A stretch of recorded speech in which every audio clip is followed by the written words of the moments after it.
Hola, hola, bienvenidos a nuestra cápsula de audio sobre la lectura de James C. Scott, específicamente el capítulo de los ritos de inversión, el carnaval y las fiestas como espacios de resistencia.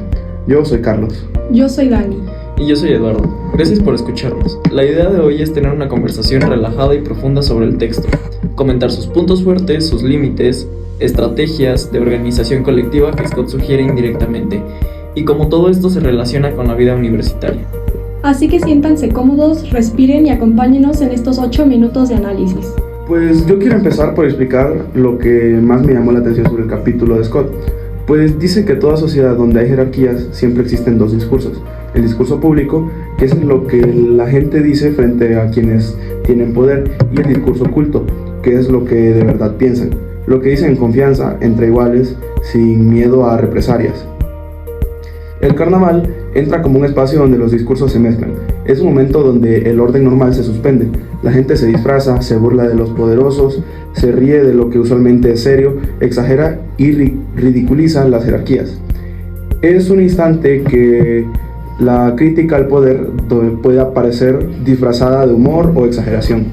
Lo que Scott señala muy bien es que estos rituales permiten que la tensión acumulada salga a la superficie, sin que parezca una rebelión abierta. Es resistencia, pero resistencia simbólica. Creo que una de las fortalezas del texto es que te hace darte cuenta de que la resistencia no siempre va como lo imaginamos, no siempre es protesta, bloqueo o huelga. Puede ser humor, parodia, ritual o risa. Además, el capítulo muestra muchas veces que esos momentos de aparente fiesta salen cosas súper profundas. Resentimientos, injusticias, frustraciones colectivas. El carnaval es un escenario donde la gente juega a poner el mundo al revés, pero esa inversión simbólica dice algo real sobre la sociedad. Sinceramente, me parece un acierto enorme que Scott use estas formas culturales para explicar cómo opera el poder y cómo responden los subordinados.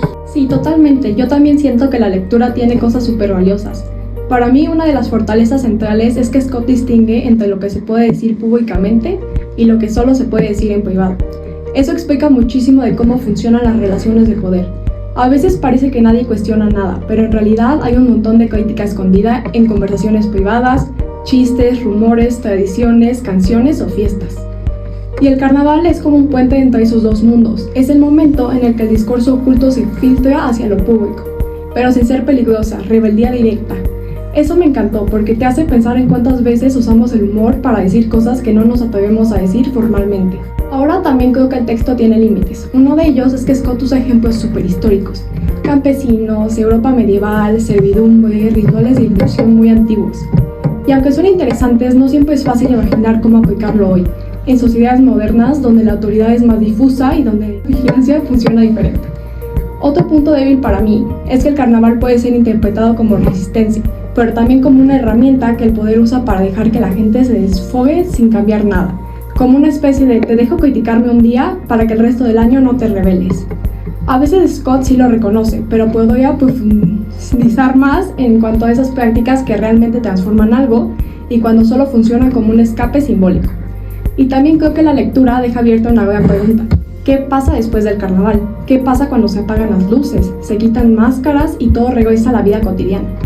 Ahí el texto se queda corto porque casi no habla de continuidad ni impacto a largo plazo.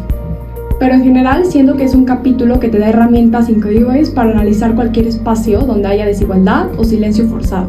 Yo quiero retomar esa parte final de Dani, porque conecta perfecto con las 3 estrategias de organización colectiva que pueden generar prácticas de resistencia basadas en lo que Scott describe. Número 1, crear espacios seguros para compartir el discurso oculto. Antes de resistir colectivamente, la gente necesita lugares donde pueda hablar sin miedo, espacios íntimos, privados, protegidos. Scott muestra que históricamente esos lugares eran tabernas, cocinas, reuniones nocturnas. Hoy podrían ser chats privados, grupos estudiantiles o cualquier espacio donde no haya vigilancia. Sin ese espacio inicial no hay resistencia colectiva posible. Número 2. Usar la cultura como herramienta política. Scott insiste en que la cultura, rituales, humor, cantos simbólicos, fiestas, permiten expresar crítica disfrazada. Lo cultural es político porque transmite significados, tensiones e inconformidades. La cultura hace posible hablar cuando no se puede hablar directamente. Esta es otra estrategia que los grupos pueden usar para organizarse sin exponerse demasiado. Número 3. Solidaridad narrativa y emocional. La resistencia no existe si cada persona cree que está sola. Scott muestra que los relatos compartidos, los chistes colectivos y las pequeñas expresiones comunes hacen que la gente se sienta acompañada. Esa solidaridad emocional es lo que abre la puerta a acciones coordinadas más grandes. Primero, se comparte una experiencia, luego un sentimiento, luego un chiste, y a veces eso lleva a la acción colectiva real.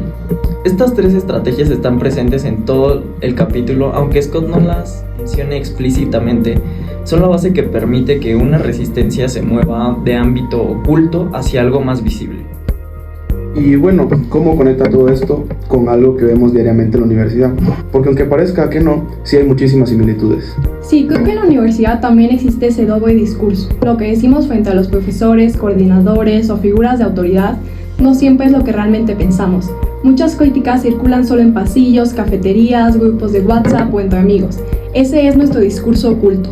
Y aunque no tenemos carnavales literales, sí tenemos momentos donde la comunidad puede expresarse con más libertad. Festivales, actividades estudiantiles, días temáticos, incluso dinámicas donde la formalidad es baja. Ahí la gente se ríe de reglas, de presiones, de exigencias, y eso tiene mucho que ver con lo que Scott escribe. Sí, es si esos momentos fueran pequeñas oportunidades para hacer visibles las tensiones que normalmente están escondidas. Y también creo que cuando surge una queja colectiva o cuando muchos estudiantes empiezan a hablar del mismo problema, se genera una especie de solidaridad que Scott describiría como la base de la resistencia. Totalmente, y eso significa que siempre haya un movimiento grande, un conflicto abierto, pero sí significa que hay conciencia compartida, que la gente ve lo mismo y comenta, y ese simple reconocimiento ya es político. Scott te ayuda a ver que incluso las cosas que parecían simples, chistes, conversaciones privadas, bromas internas, forman parte de cómo navegamos el poder en la universidad. Y cuando lo entiendes así, todo cobra mucho más sentido. Bueno, creo que con esto cubrimos lo más importante del capítulo, sus puntos fuertes, sus límites, 3 estrategias de organización colectiva y la relación con lo que vivimos día a día en la universidad.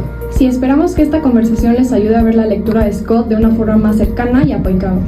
Gracias por escucharnos, nos despedimos y hasta la próxima.